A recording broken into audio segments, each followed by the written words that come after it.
안녕하세요. 개쩌는 라디오입니다. 이번 사연은 미신에 집착해서 며느리를 힘들게 하는 시어머니를 둔 결혼 1년차 세대의 이야기인데요.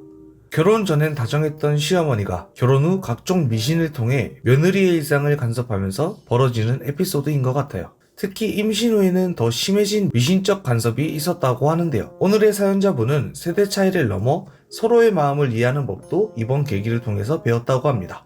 그럼 지금부터 개쩌는 이야기 함께 들어보시죠. 제가 결혼한 지 이제 1년이 좀 넘었거든요. 아직도 새댁이라고 할 수 있겠죠.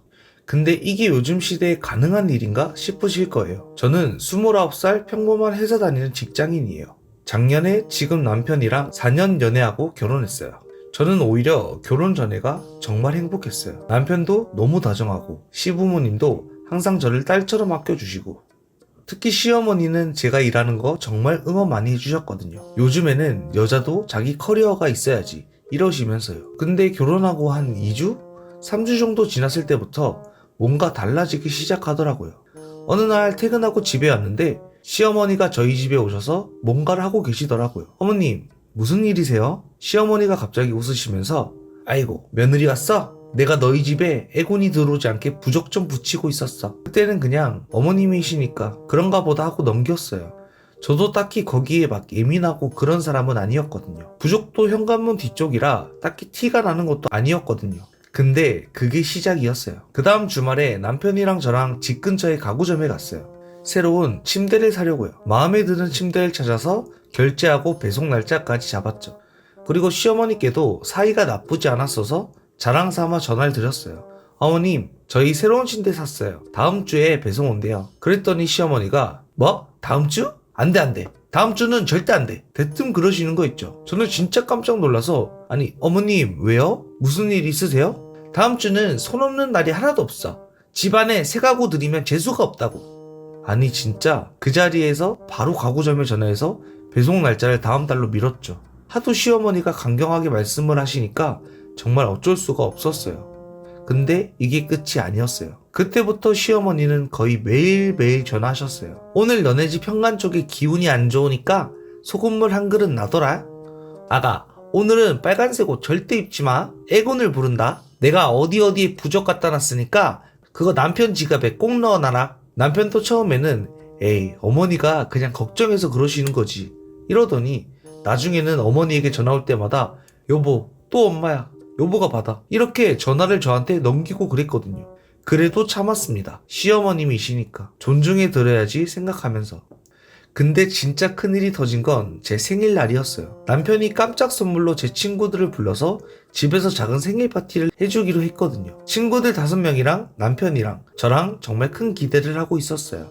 근데 생일 파티 시작하기 1시간 전쯤인가? 초인종이 울렸어요. 누군가 했더니 시어머니셨어요. 어머님? 오늘 오신다고 연락 못 받았는데? 시어머니가 들어오시자마자 주변을 둘러보시더니 아니 이게 뭐니? 갑자기 집에서 파티를 한다고? 그것도 오늘? 아, 네, 제 생일이라서 남편이 생일 파티를 해주겠다고. 안 돼. 오늘은 절대 안 돼. 안 그래도 내가 전 보고 오는 길인데 오늘은 귀신이 가장 많이 돌아다니는 날이라 집에 사람이 모이면 안 된다 그랬어. 아니, 순간 진짜 그 자리에서 멍해졌어요. 이미 벌써 친구들은 오고 있는 중이었거든요. 그래서 남편을 불렀죠. 여보, 어머님이 남편이 와서 상황을 파악하고는 엄마, 오늘은 특별한 날이니까 그냥 한 번만 이런 식으로 말하는데 시어머니가 갑자기 가방에서 뭔가를 꺼내셨어요. 그게 뭐였냐면 소금이었어요. 진짜 굵은 소금. 시어머니가 갑자기 대답도 안 하고 거실 여기저기 소금을 막 뿌리기 시작하시는 거예요. 암만 그래도 이렇게 집안 구석구석 소금을 뿌려놔야 귀신이 못 들어와. 생일 파티 하려거든. 이거 절대 치우지 마라. 알겠니? 때마침 그때 초인종이 울렸어요. 친구들이 온 거였죠. 이미 거실 바닥에는 여기저기 굵은 소금이 흩뿌려져 있는데 친구들은 다들 어리둥절해서 들어오는데 그 상황에서도 시어머니는 멈추지 않으시고 계속 소금을 뿌리고 계셨어요. 결국 그날 제 생일 파티는 친구들이 다들 어색하게 웃으면서 와, 이게 요즘 새로운 트렌드야? 소금 파티? 이러면서 분위기도 띄우려고 노력했지만 결국 뭐 완전 망했죠. 그 일 이후로 저는 진짜 고민이 많았어요. 시어머니를 대체 어떻게 대해야 할지. 하필 또 그 시기에 제가 임신을 했을 때였거든요. 어느 날은 아침에 제가 남편이랑 같이 병원에 가서 임신을 확인하고 너무 기뻐서 바로 시부모님께 연락을 드렸어요. 시어머니가 완전 감격해서는 그날 바로 저희 집에 오셨어요. 처음엔 정말 좋았어요. 시어머니가 제 배를 쓰다듬으면서 우리 며느리 고생 많겠네 이러시면서 따뜻하게 대해주셨거든요. 근데 갑자기 시어머니가 뭐에 홀린 듯이 제 방을 막 뒤지기 시작하는 거예요. 저는 당황해서 어머님 지금 뭐 하시는 거예요? 아이고 임산부는 가위나 칼 같은 날카로운 물건을 방에 두면 안 되는 것도 몰랐니? 이거 애기한테 안 좋아. 그래서 시어머니는 저희 집에 있는 가위, 칼은 물론이고 심지어 손톱깎이 같은 날카로운 건 전부 다 치우셨어요. 그리고 그때부터 시어머님의 간섭이 정말 말도 안 됐어요. 임산부는 밤에 빨래 널면 애기 운이 도망간다? 임산부는 검은색 옷을 입으면 애기 기운이 약해진다고 말했니 안 했니? 임산부는 토끼 고기를 먹으면 애기가 언청이로 태어난대. 절대 금지다. 임산부는 집에 거울이 많으면 애기가 놀란대. 거울 다 치워. 진짜 저의 하루하루가 미신과의 전쟁이었어요. 제일 황당했던 건 제 친정엄마가 애기용품을 사주셨는데 시어머니가 그걸 보시더니 아직 애기가 태어나지도 않았는데 이런 용품을 미리 사면 안 되는 거 몰라? 이렇게 미리 물건을 구매하면 귀신이 먼저 써봐서 애기한테 해롭대잖아. 그래서 친정엄마가 정성껏 골라주신 아기옷, 장난감, 애기 침대까지 전부 다 창고에 넣어둘 수밖에 없었죠. 저는 진짜 미치겠더라고요. 안 그래도 임신으로 인한 스트레스도 있는데 시어머니의 말도 안 되는 미신까지 참아야 되니 그러다가 결국 폭발했어요. 그때가 임신 8개월 때였는데 제가 출산 준비 클래스에 등록을 했는데 시어머니가 절대 안 된다고 하시는 거예요. 출산 전에 그런 곳에 가면 아기 낳을 때 사고 생긴다는 거 몰랐어? 저는 그때 참을 수 없이 화가 났어요. 어머님 이제 그만하세요. 제가 지금까지 어머니 말씀 다 따랐잖아요. 근데 이건 제 아기고 제 몸이에요.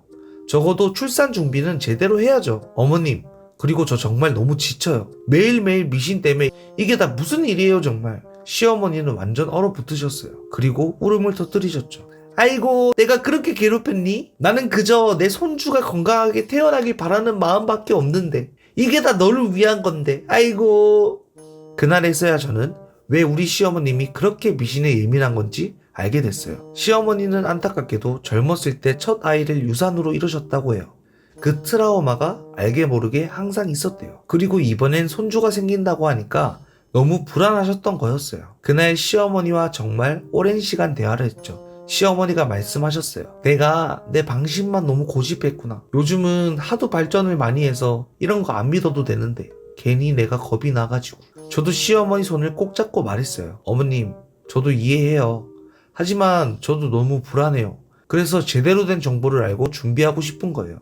다행히 그날 이후로 시어머니는 정말 많이 변하셨어요. 물론 가끔 아이고 아가 오늘은 운세가 영 안 좋으니까 조심해야겠다 이런 말씀은 하시지만 더 이상 저한테 강요하진 않으세요. 오히려 시어머니가 인터넷으로 검색해서 요즘 임산부들은 이렇게 하나봐 하면서 최신 정보를 알려주시기도 하고, 그리고 제 아들이 태어났을 때 시어머니가 가장 먼저 달려오셔서 아이를 안고 막 우시는데 그때 진짜 가슴이 뭉클했어요. 지금은 시어머니와 저는 정말 친한 친구가 됐어요. 가끔 시어머니가 아이고 옛날에 내가 미쳤지 이러시면서 스스로 웃으시기도 하세요. 사실 세대 차이라는 게 단순히 나이 차이가 아니라 살아온 환경과 배운 지식이 다른 거잖아요. 시어머니 세대는 의학이 발달하지 않아서 미신이라도 의지해야 했을 테고 그게 평생의 습관이 돼버린 거죠. 저는 이 경험을 통해서 많은 걸 배웠어요. 때로는 단호하게 내 의견을 말하는 것도 중요하지만 상대방의 마음을 이해하려고 노력하는 것도 중요하다는 걸요. 그리고 요즘은 저희 집에 양쪽 부모님이 다 오셔서